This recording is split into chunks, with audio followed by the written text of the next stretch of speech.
All right. Hello. Sorry, let me get myself together. Hi, my name is Maggie, and I am the marketing and outreach manager here at City Bookshop. I want to thank all of y'all for being here today, whether you're in person or tuning in from our live stream. Before we get started, I just wanted to let you guys know about a few events we have coming up that you might be interested in. On Thursday, January 22nd, we're hosting Emma R. Albin for her latest queer historical romance, Like in Love with You, with Chip Pons. Yeah. And on Friday, February 20th, we'll have Kate Golden in the shop to discuss her latest romance, Half City, in conversation with BK Borison. So, some real faves coming in. More information about all of our events can be found on our website at ecitybookshop.com or on our Instagram. Next, some housekeeping details. One, if you need a restroom, it's upstairs past the cash registers and greeting cards. Two, if you're watching from home and are experiencing any technical difficulties, please let us know in the chat. My colleague Amy is monitoring to help if necessary. Number three, we'll have time for questions tonight, both in person and virtually. So if you're watching via Zoom, please put those questions in the Q&A feature so that Amy can see them and ask on your behalf. And finally, if you need to purchase a copy of Most Eligible or any of Ava's books, we have them available upstairs at the register and they can be purchased prior to the signing line. We are so delighted to be hosting Isabelle Engel's debut launch tonight.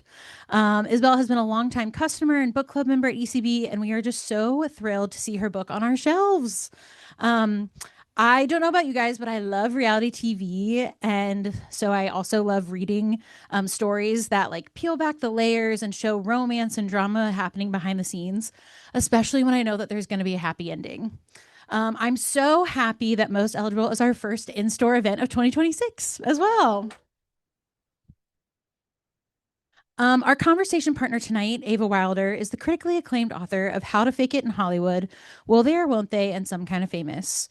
Her work is often described as gritty, messy, and raw, which is also the why she is no longer invited to make the potato salad. She lives in Northern Virginia with her husband and their toothless cat. And raised in New England, the author of The Hour, Isabelle Engel now lives and works in Washington, D.C. She has an MA in English from George Washington University and a BA in English, theater, and creative writing from UMass Amherst. When she's not writing, she can be found reading, watching reality TV, going on hikes, petting other people's dogs, and listening to true crime podcasts. So, without further ado, welcome Isabelle and Ava.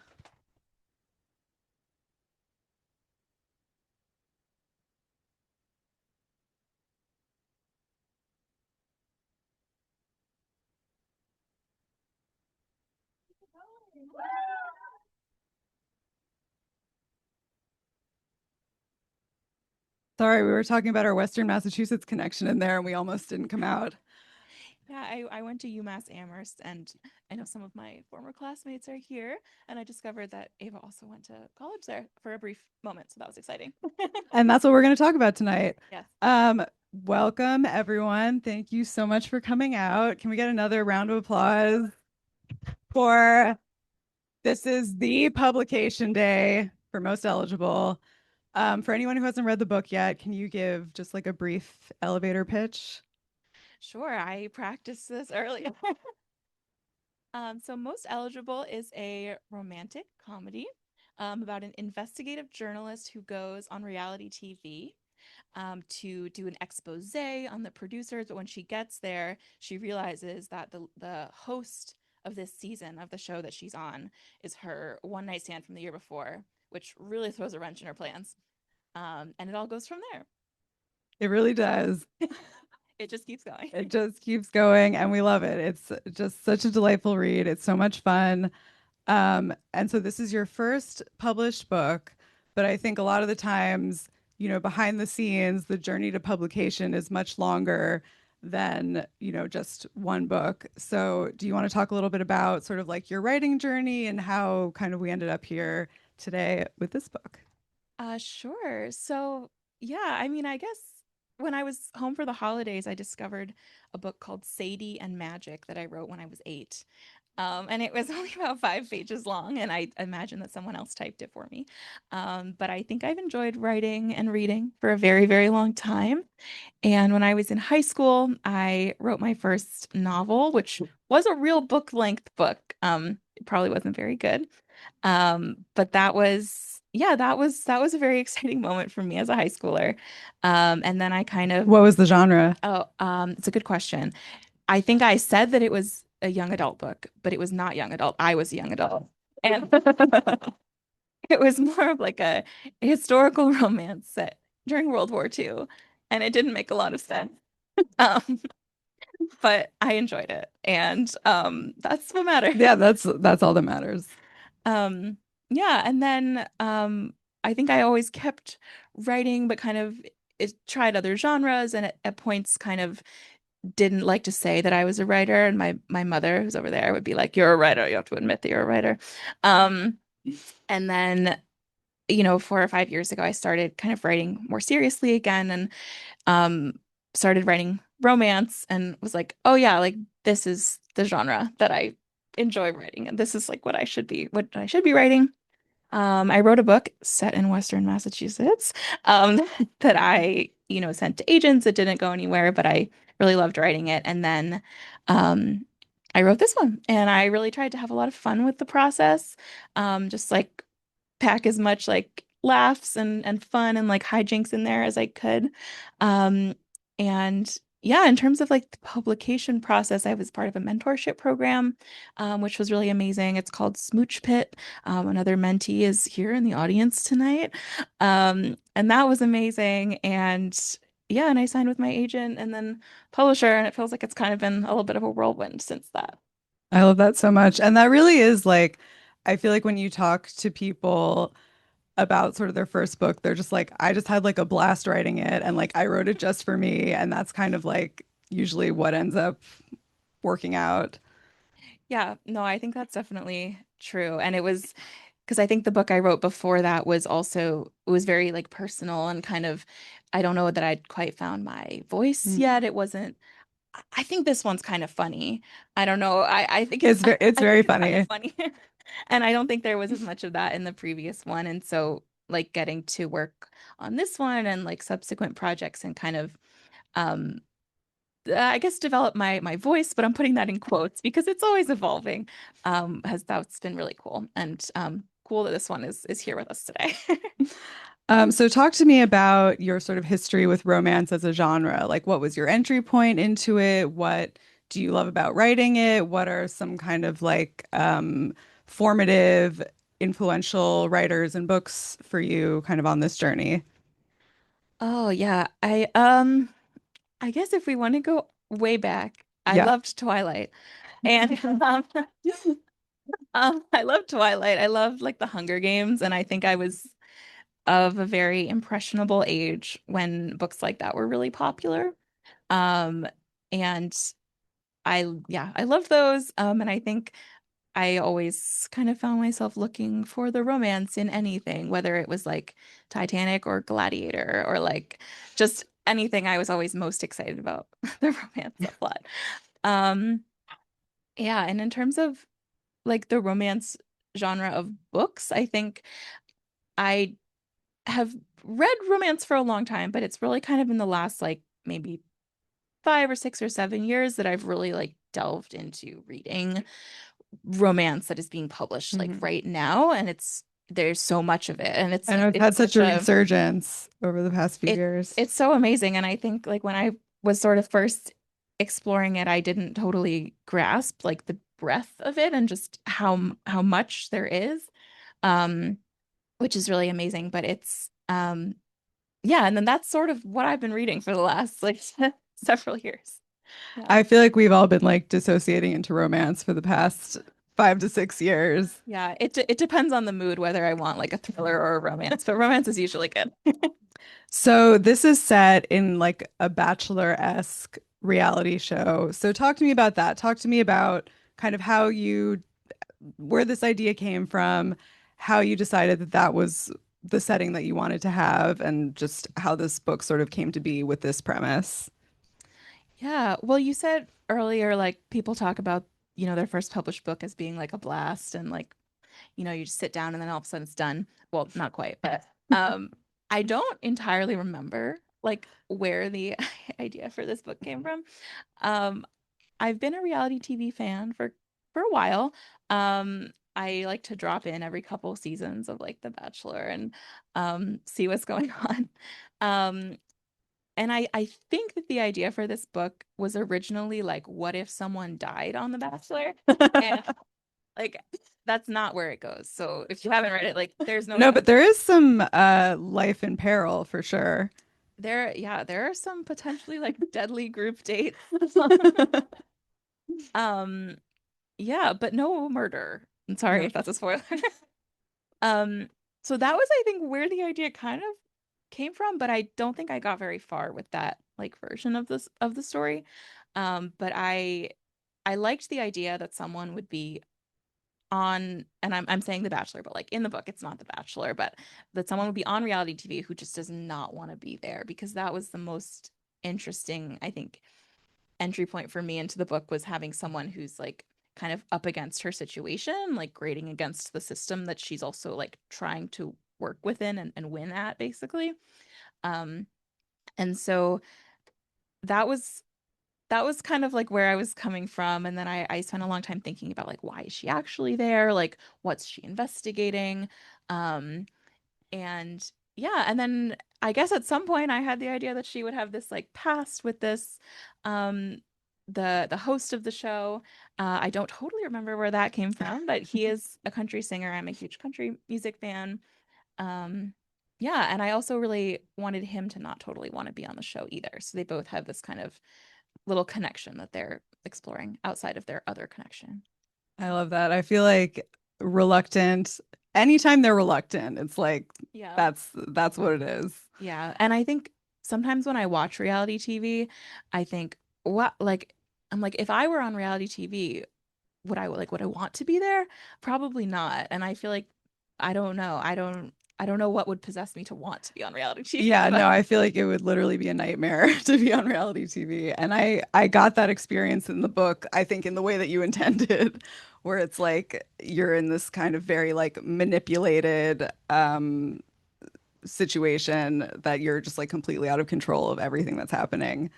yeah, like manipulated, but like if you want to keep going, you have You to have to play the game. play the game, put on the ridiculous dresses and heels and everything like that. So craft wise, the structure of the reality show really sort of informs the structure of the book, because it's like you have all of these contestants, you have a certain number of weeks that they're there, and there's also this kind of like mixed media element where you have comments and excerpts from interviews and all of these different things. So tell me a little bit about how you sort of like the craft choices you made for this book. Yeah, I think it's interesting to think about them as choices, I think. And thank you. And they were choices, and they were also sort of informed by the setting, because I knew that I wanted to set the book up as like weeks that they're going to be on the show. Um, and I chose 6 weeks kind of randomly because I thought it was like not too much time, but not too short that people couldn't fall in love. Um, and it was helpful in a way to have that structure of, this has to happen this week, this happens this week. Ideally, someone will be engaged at the end. Um, but it was also a little bit constricting, because then you have this structure you have to work within, and like, the two main characters can't just like go on a date. They have to, like, it has to be within the very rigid confines of this show. But, at the same time, as the author, I was like creating all the rules and everything like Right. that. So that was fun. And in terms of the like mixed media element, that was a really fun part to work on. So each chapter of the book has like a little excerpt from something at the very beginning of it. And sometimes it's like social media posts or um like quotes from this book that I made up based on a real book about how to win the Bachelor. But in my book, it's not how to win the Bachelor. It's like how to not die on this reality show.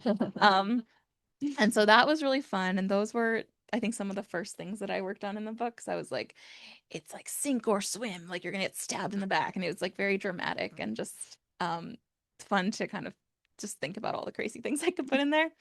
But it was also a fun way to get some other perspectives into the book, I Mhm. think, because it is like a single point of view novel. I know you usually write in like dual point of view, which Mhm. is awesome because you get like both kind of sides of the romance story. But mostly we're just in George's head the whole time as she's like going through this crazy reality TV adventure. And so in the like mixed media elements, um, sometimes we get like Rhett, the love interest, like his little songs that he's singing. I was so Um, impressed that you wrote lyrics, by the way. That's like, I wrote a whole book about a musician and did not write a single lyric in there because I was so scared. So it- I thought they were great. Thank you. That was a little scary for me because I was like, this is either going to be really cringy or fun, and I think it was intended to be a little bit of both because some of the lyrics are like Rhett's a country singer, but he's kind of like, oh, but I want to, flip the script on what I'm being told to do by my music producers. And so some of the lyrics are intentionally a little bit ridiculous. Those were very funny. And some of the like song titles that he's embarrassed about, Oh, thank I you. was cracking up. Yeah, everybody go listen to Is There a Heaven for Horses on Spotify. Just kidding, it does not exist.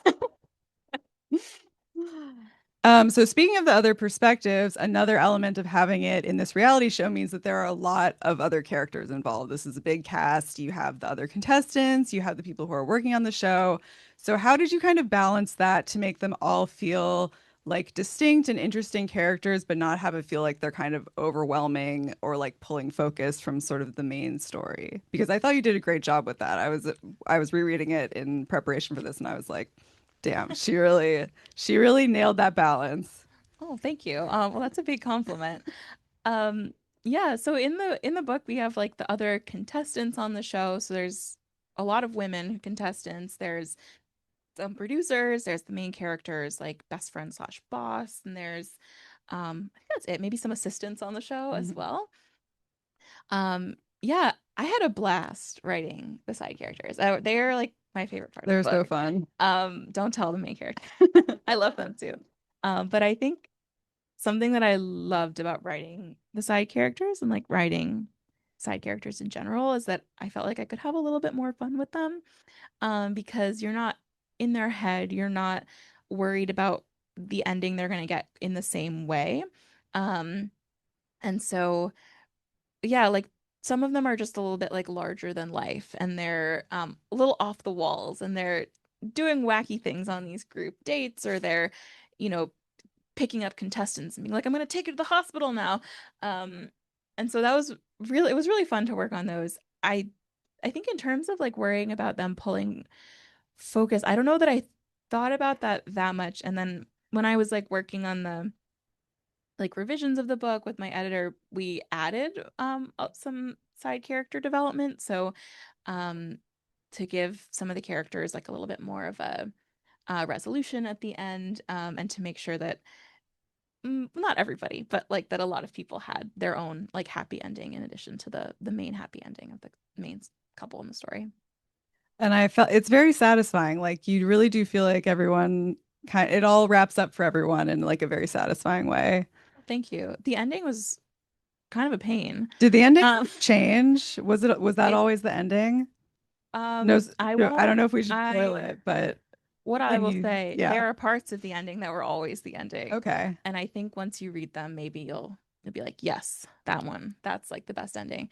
But then there were sort of parts of the ending because there's kind of like a villain element in the story with the producer of the show who's kind of evil. Actually, she's very evil. Um, and the ending and how that resolved changed a lot of times. But I don't think I felt super precious about that ending because it wasn't like the most important part of the story to me. Um, yeah, but that changed many, many times. So Yeah. well, let's talk about the most important part of the story. Let's talk about Rhett and Georgia, our two main characters. Um, so there's this craft book called Romancing the Beat where she talks about how when you're um, creating your main characters, they go from wholehearted, like they have a hole in their heart, to wholehearted with a WH, which is sort of like their journey. So talk to me how about how you crafted these two sort of to be the perfect match for each other. what they kind of bring out in each other, what their journeys are together. And I know this is a long question, because she's on a Bachelor show, and he's not the person that she's there to date. He's the host. So there's almost kind of like a love triangle element, although it's never really like a question who she's into, but I'm sort of curious about kind of the development of all of that, about the two of them and then kind of this other guy's in the picture and how you kind of navigated developing that. Yeah. Yeah, so I think in terms of like why they're perfect for each other, um, it's an interesting question and one that I have thought about a lot because I really feel like I was learning how to write romance while I was writing this book. And so in certain ways, I think I wrote the book and then thought about that. Um, but it would have been easier the other way around. Well, probably not, Sometimes but you have to write the book to I, figure out what the book is. And then it's like, yeah. oh, okay. Yeah. And through the mentorship program that I did when I was working on this, I think my mentor helped me like think through a lot of those kind of like craft and like elements of how you're developing the characters and the story and their journeys. Um, yeah, so Georgia is she's a music journalist or she wants to be a music journalist and that's kind of her goal. And she has like a little bit of a kind of some trust issues as I think is so common among poor romance heroines. Um, and she is has this fear that she will be left or that she's kind of easy to leave, which Rhett did not help last Mm. year. That how dare he? Um, and so and she's going on this show and she's kind of putting everything out there to get this job that she really wants because that's why she's on the show is to kind of get the job that she really wants, but she doesn't want to be there.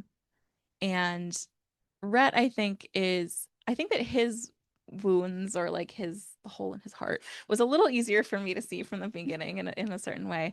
Because he is a celebrity, and he was previously on this reality show, but his, ex wasn't good to him. Mm-mm. Very upsetting. Classic, Yeah, classic I know. story. Yeah.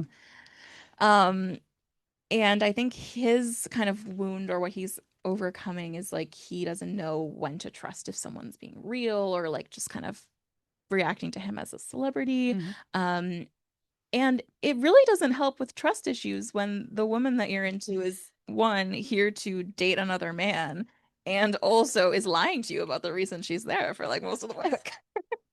Um, and so so that's like their kind of journeys and they come together. And I think having them both be in this like really intense situation on reality TV where they're put in situations they don't want to be in and they're both kind of being exploited in different ways. Mhm. Um, it led to like different ways they could be like taking care of each other, and looking out for each other as well. Um, I don't know if that really answers your part of the It does. question, It does. maybe. And I was very impressed with how often you were able to get them together because I think him being the host, you know, he might be like a little bit separate normally, but it felt totally like organic to have him kind of be involved the way that he was and to have like their relationship being able to have this like really beautiful development.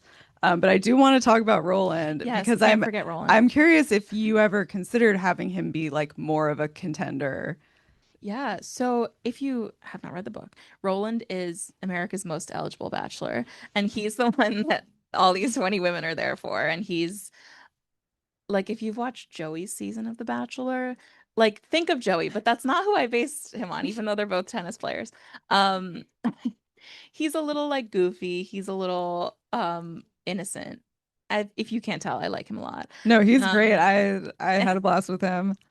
and I think I didn't want it to be a love triangle. Like I didn't want that to be like a real love triangle book, despite loving love triangle books. Like I said, I love Twilight, but um, I knew from the beginning that I didn't want it to be an actual love triangle. But in earlier drafts of the book, I did have Georgia being a little more confused. Mm. Um, where she was like, I know who I'm into, I know who I'm supposed to be into, but then there were some moments where she was a little bit, thinking about Roland and that went away. So now it's like she's pretty clear on that she is not into Roland.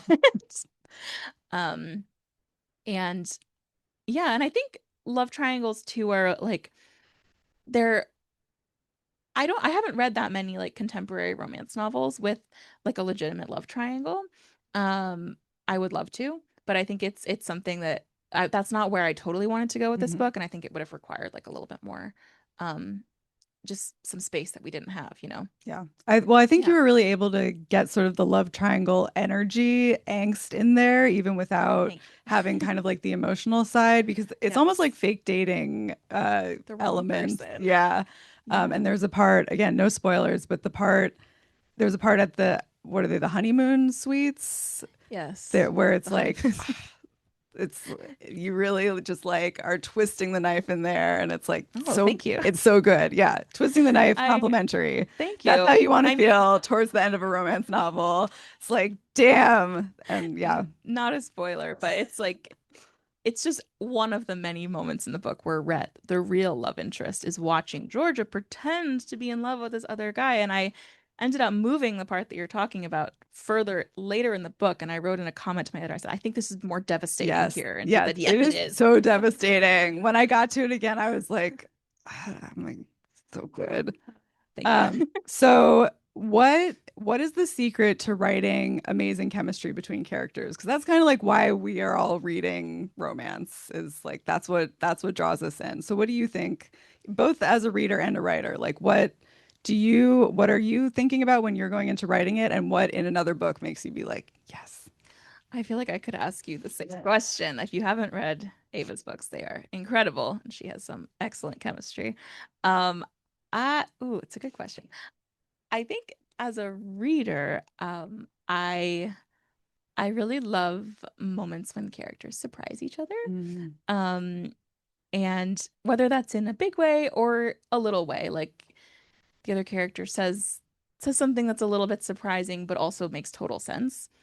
Um, yeah, and I think, if one of some of my favorite parts in romance novels, um, and especially in romance novels where you get to see like multiple points of view, like in your books, is when you're reading in one character's point of view and you're thinking like, oh my God, I totally know what the other person is thinking. And then you're right sometimes if you get in their head and know what they're thinking. Um, yeah, and I think in terms of writing good like chemistry, I hope that I have done that. And I think it's no, you definitely did. That's why I'm asking for your advice for this group. um yeah, I think it takes a lot of like finessing and iterations, because I think sometimes if I'm starting a project, the characters are a little bit less defined. And then like as I'm keep going, I'm like, would they really say this? Or at one point, one of the people who read this book before, like obviously before it came out, was like, Rhett, he wouldn't wink. Like, let's take that out of here. Um, No, but that's and so, so so important. yeah, and like it's just like getting to know them a little better and thinking about like how are they gonna take care of each other in the scene, and like how are they going to, like, what is the other person thinking about that person, because in a romance novel they're so in love all the time, and so they're always going to be thinking about each other, and thinking like what they're thinking about, what the other person is thinking, and even if that doesn't make its way onto the page, I think it's helpful. Yeah, I don't know if that's a good No, answer, it but is. I it's think it's, the kind of yeah, embarrassing laser focus on the other yeah, person.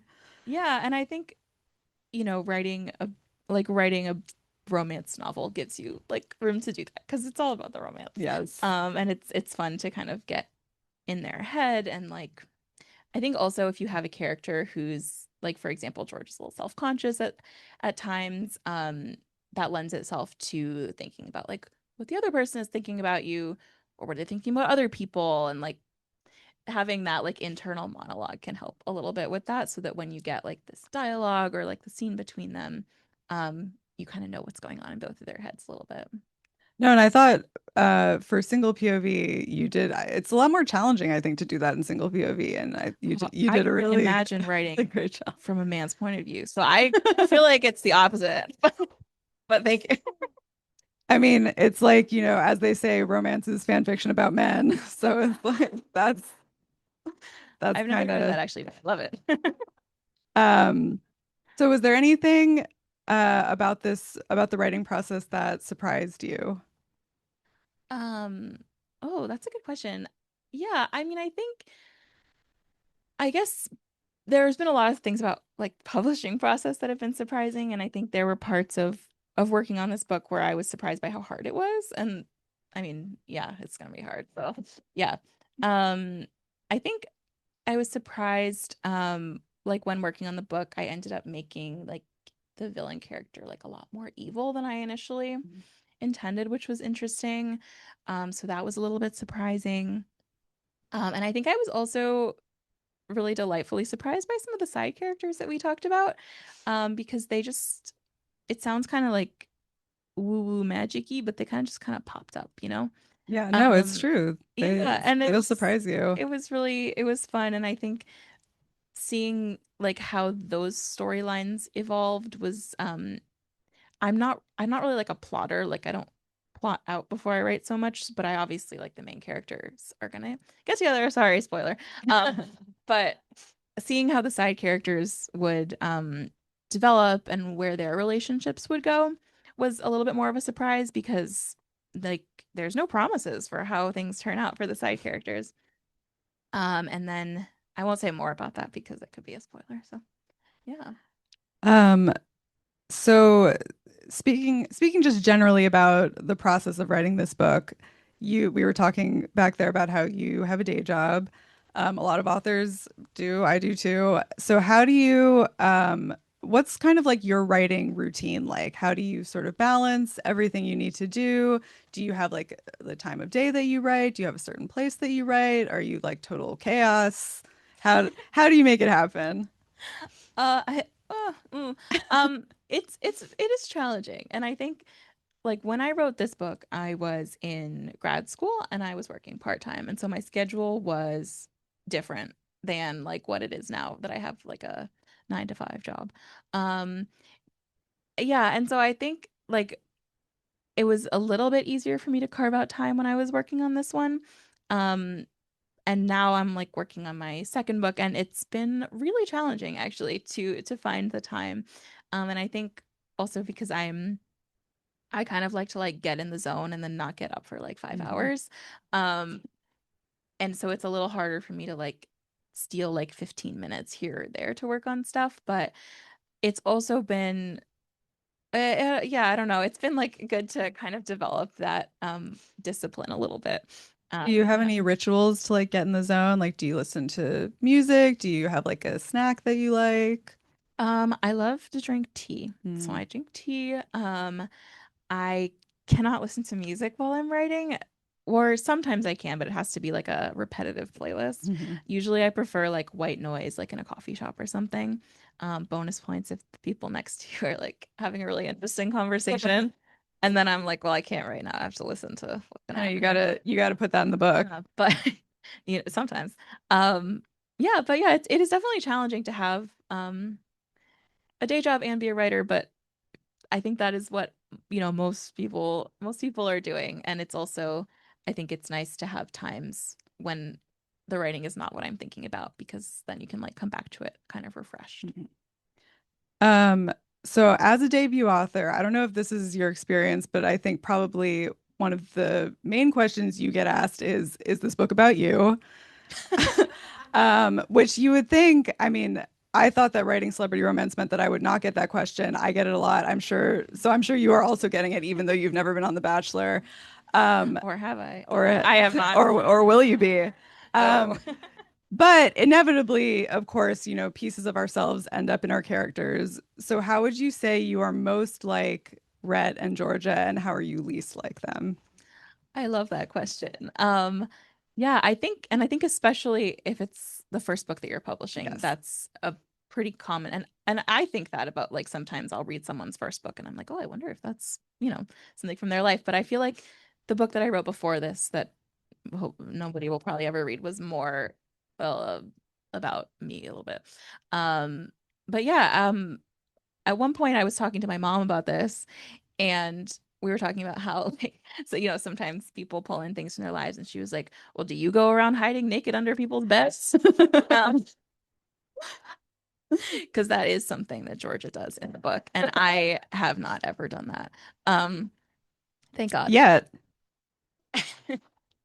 And so I think in the big ways, I don't think I'm that similar to Mhm. Georgia and Rhett because but I think in sort of like the soft ways a little bit, like I think Georgia can kind of go all out for the thing that she loves, like her art, the she loves music. And I think if it came down to it, I would be willing to do something kind of nuts for like writing. Um, and I think that yeah, and I think Rhett is like he's a little bit more reserved, and I think I am generally a little bit more of a reserved person. Um, yeah, and I think it was also kind of special to me to carve out like times in the book on this nutty reality show when they're kind of being quiet and like having a quiet moment which was like a little bit of a breath of fresh air and something that like I think that I would value Mhm. if I was in the situation or just in general. Yeah. I love that so much. Yeah, I think having those quiet moments between them is really like those are some of my favorite moments in the book. Oh, thank you. Um, I there was a couple too where I was like, maybe I should just actually cut this out. Like it's nothing for the plot. And then people were like, but no, that's like the no, romance. you yeah. What are you doing? So I'm glad I didn't do that. You mentioning your mom actually reminded me that before my first book came out, before anyone in my family had read it, my dad was like, I want George Clooney to play me in the movie. And I was like, you're not in the book. Like, so, people got their ideas for sure. Um, so tell me a little bit about, is there anything that you've been reading lately that you want to recommend to people? Yes. Yeah, so I read my wonderful friend Mara Williams' book, which is coming out in just a couple weeks on February 1st. It's called The Epicenter of Forever. Mhm. It made me cry. It will make you cry too. It's really, really good. I also am really looking forward to reading For Our Next Song by Jessica Oh James, yeah, which also came out out today, right? today, Yeah. which is super exciting. Um, yeah, and I also I've been reading um now I'm forgetting what I've been reading. Yep, I that's read Good classic. Spirits Yeah. recently by Oh B.K. yeah. Morrison, which is actually the first holiday romance I've ever read. Wow. And What that did was really and great. are you going to read more holiday romances or are you like this was the best one? It was really good. I maybe I have to wait till next year though for the holidays to come around again. And I'm sure everyone is really excited to know what is coming next from you. What are you working on right now? I am working on another romantic comedy. It's set in the entertainment world. It's not set on reality TV, which has been nice because then the characters can actually like talk without worrying about being filmed all the time, which is an unexpected challenge. And yeah, I don't I could say more. I won't say more, but I'll say that it involves horses, it involves like fictional vampires, and it's really Ooh, fun. So okay. we'll Well, see how I it can't goes. wait. I can't wait. Do you have a date when we might be able to hear more or like a vague Oh, I time? have no All idea. right. Um, let's say soon, but Okay. I don't All know. right. I'm excited. You'll be the first to know Okay, please. I once I want know. I'm so intrigued by that preview. Um, okay, I think we have time for some questions from the audience. If anyone, yes. Do you think that there's a way to either integrate some true crime into a romance novel, or maybe could it compel you to stray into like thriller territory as opposed to romance? As I have to repeat these for the audience. As a true crime fan, would you ever incorporate that into your romances? Thank you, Maya.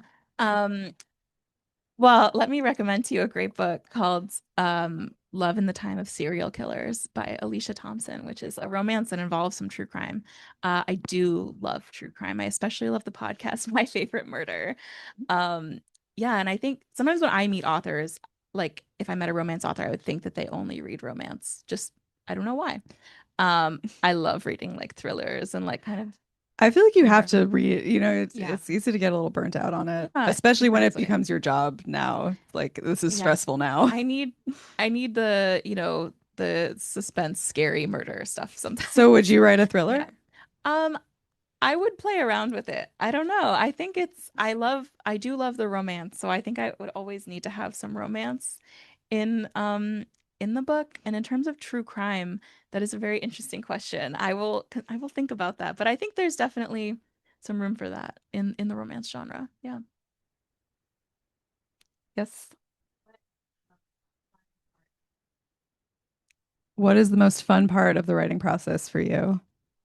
Um, I feel like it changes a lot between projects. I think the most fun part, which I don't want to make it seem like this happens a lot, but the most fun part is like when you're just like writing and it's kind of all flowing and then you're just kind of not thinking about other things and it's like you're totally in the moment.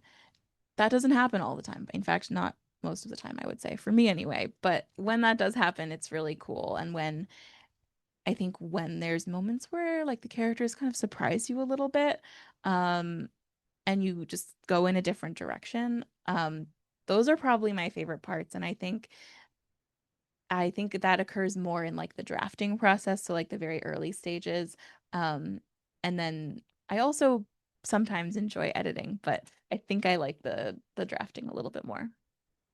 That's so interesting. That's the scariest part for me because you got to make all the big choices. That's true, but then you can change them later. That's so true. It's so many stages until anyone will read it. Exactly. Anyone else? Yes. It's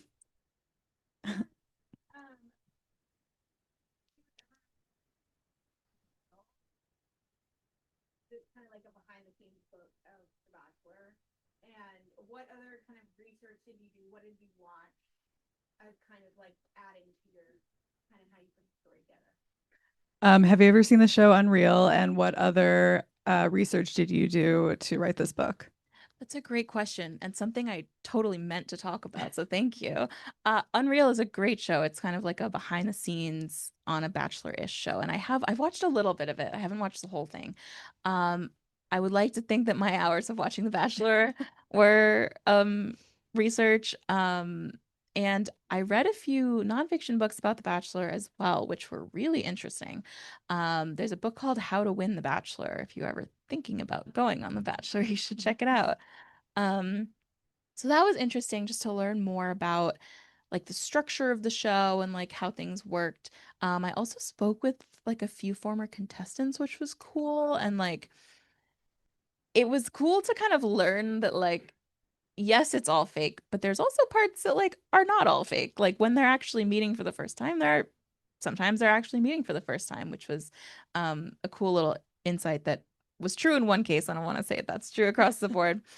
Um, yeah, and then I think another thing that I did that was really kind of fun is like looking at the former Bachelor contestants like social media and like sort of seeing what they're highlighting about their journey on The Bachelor.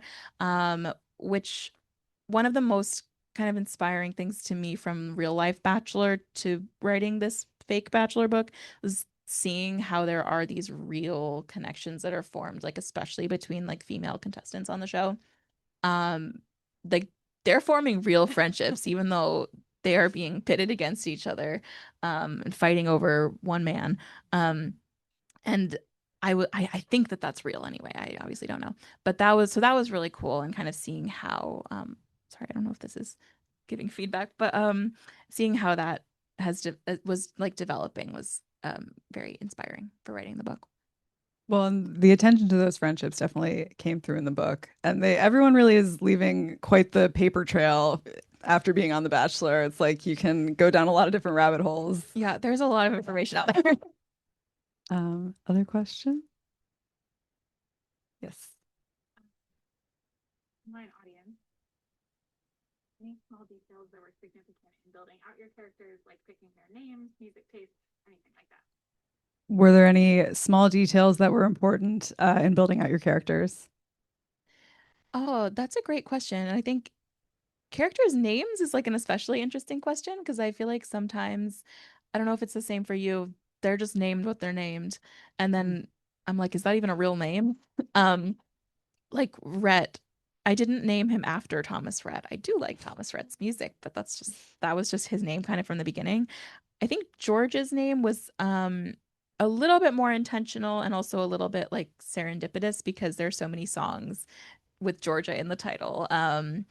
And she gets like the nickname in the show like Georgia Peach or like Miss Georgia. So that name kind of I chose a little bit intentionally and a little bit like it was just a little bit of a fun coincidence. And her last name is Rose, which was like a subtle nod to the real life Bachelor. I don't know if you've had this experience yet, but I'm sure you will, where that I'll have, and I know other authors have, where it'll be like, wow, I just picked this perfect name out of the ether, and it's like it's someone's name. Like it's like a random celebrity's name or like a random influencer, and then hopefully you catch it before past pages. But you really got to be if it comes too easily, you got to be suspicious of it. I'm going to be honest, I have not thought about that. And I have not Googled the names of the characters. Well, I think somebody does at some point. Let's hope. Not to make you nervous about Oh, it's it. okay. Any other questions? Nice. Can you tell us more about the process of getting your cover? Tell us more about the process of getting this beautiful cover. Thank you, person on the internet. I think it's beautiful too. Um, I think it's probably different at different publishers. Like I didn't have a lot to do with the cover process. Like I was asked for some opinions and like ideas. But this like I didn't, design or kind of have specific ideas about any of this. The one thing that I did say and that has really come through is I was like, this book is pink. And it is pink. And it's I don't know, that was just really clear to me from the beginning whenever I thought about the book. Um, I think there's also like there's been an interesting trend lately of romances sometimes not having the main characters on the front, which I think varies between like publishers and imprints. Um, and this is an example of like a book that does not have the two characters on the front. And I think it worked out well. Because as we talked about, like it's not a love triangle, but there is like a little bit more going on than like the two main characters. But like I don't want Roland on the cover, but I also wouldn't want to like leave him out. Right. But I think yeah, so I think like having this kind of like big iconic rose on the front was a really cool choice that I didn't make, but that I really like. And then having the font be really big was also something that I was excited about because I really like covers where there's like a big huge font on the front, titles kind of front and center, and the font kind of reminds me of like Mission Impossible, which I also really liked. Oh no, it's so good. Any other questions in here, online? No more online. All right. All right, let's keep going. So do you have any plans for sequels to Most Eligible? And then also, P.S. Go Isabelle. This is amazing. Like 4x. Do you have any plans for a sequel? And go, Isabelle. Thank you, Claire. Claire had the most beautiful wedding this past summer. Um, a sequel would be fun. I think I don't have any plans for like a sequel that would be published. I know that there's a lot of romance novels or like romance series with sort of interconnected books about different characters. It's a little hard because like if the main character has already gotten together, I don't want to like break them up again just to have them get together in a subsequent book. But I do really love series where there's like interconnected characters, like Abby Jimenez's books and also your books. They have like some little Easter eggs. Yeah. Um, I like to think about some of the characters in this book, and like my dad keeps telling me I should write a sequel about Oli. Yes. We'll see. So I don't have any immediate plans for that, but it is definitely fun. It's also a little scary because it's like these side characters are kind of like larger than life off the walls, and then thinking about like getting into their head in a more serious way would be a different challenge, I guess. And then you kind of made choices about them that served this book. And then Yeah. it's like, if you have to write another book about them, it's like, why did I make that choice? Why did I say that about them? Yeah. So you'd have to decide if you're going to be true to the first book or not. Any other questions? Oh, let's go back here first. Yes.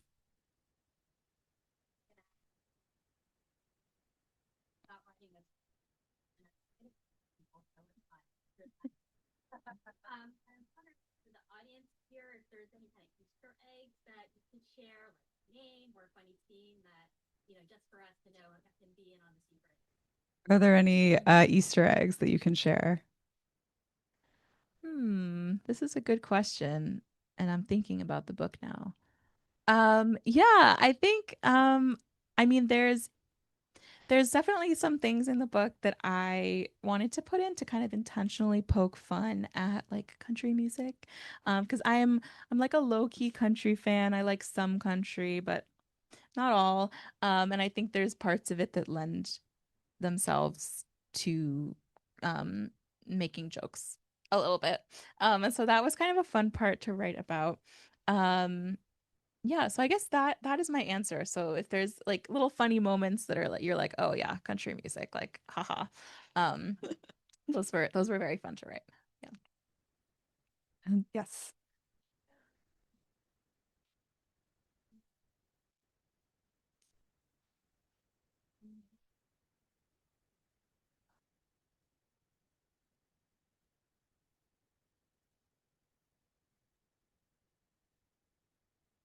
How much were you thinking about what else is going on in George's life besides her feelings for Rhett? Thank you for reading and for your compliment. And that's a good question.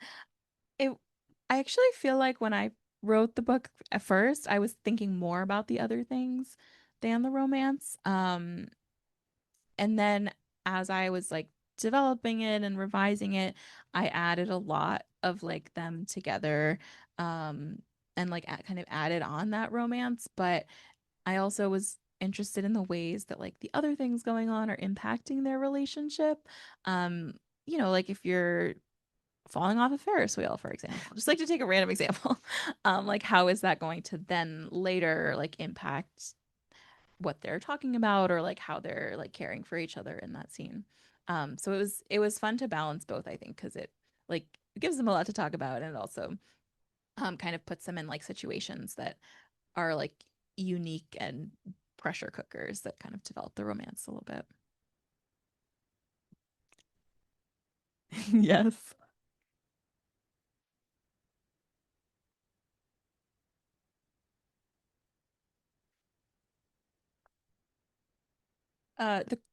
Do we ever have our characters show Oh, up in our dreams doing something else? Do you I want was to I do was so flustered by having that also be directed at me. I forgot to repeat it. um, do you want to go first? I don't know. I maybe I don't I think maybe I'll like daydream about them sometimes. And it's usually like in line with what's happened in the book. But I think that I don't daydream so much about characters if I'm not like actively working on it as much. Yeah. How about you? One time I had an anxiety dream that one of my books was being made into a movie that was like awful. And like the main guy had like this really like plasticky wig on. And and during the sex scene, it was just like just like a close up of like his very, very like flat butt. It's like, don't want that to happen. That's so specific. I love it. I know it was incredibly specific and really, really stressful. So not specifically the characters, but okay, last question. No pressure.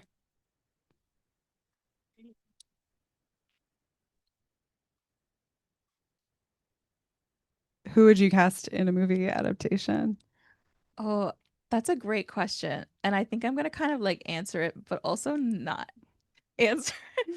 I honestly don't really have specific people that I picture for Georgia and Rhett, but I mean, that would be very cool if there was a movie adaptation, just saying. But I think in that situation, it would be more important to me that they embodied like the spirit of the characters than, how they look. Because I describe them in one way, but if they wanted to have a character with a different hair color, like that would be fine for me. So I think I would want someone kind of like spunky and can be serious while doing ridiculous things for Georgia, and someone who could portray that like takes himself maybe a little bit too seriously for Red, but is also kind of like reserved but very endearing and like caring. Yeah, so Sorry for the non-answer, but I do love the question. I think that's all the time we have. So can we get another round of applause for Isabelle and Most Eligible? Congratulations. Thank you again, everyone, for coming out. I would love to just get like a little like picture or video. I also would need to borrow someone's phone. I did leave mine. Oh, video. Yeah. So maybe I'll just go around, and if you could like hold up your book or whatever you want to hold up is fine.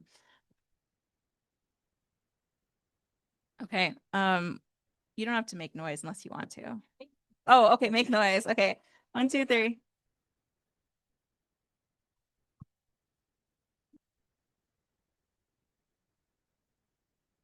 Okay. Thank you. Hope you guys want to head back for a second. Okay. Take a breather. Okay.